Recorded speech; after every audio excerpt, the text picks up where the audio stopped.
Hey guys! So, yan, good morning. So, after ko nga mag-asikaraso sa school, ayan, ang gagawin ko naman is, sikasuhin ko kasi yung pagkain para kay Dylan. So, yan, meron ako na slice dito na kalabasa and hahaluan ko siya ng sayote. So, ito kasi yung, pagkain ni Dylan. So, more on vegetable talaga siya. Ayan. So, kalabasa and sayote. Ayan. So, dalawang klase yung kanyang, gulay. Yan yung binibigay ko sa kanya this past few days. Kasi nga, napapansin ko, si Dylan, bitin sa kanya yung, yung food niya.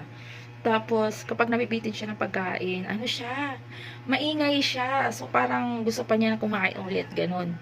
So, ayun, kasi ko nadagdagan nga yung kanyang. So, yan, nakasalang na yung gulay ni Dylan. Palalambutin ko lang siya.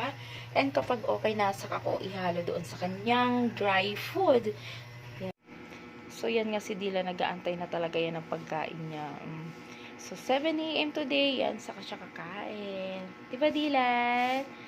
Bait-bait ah. Ayun oh. Bait-bait naman yan.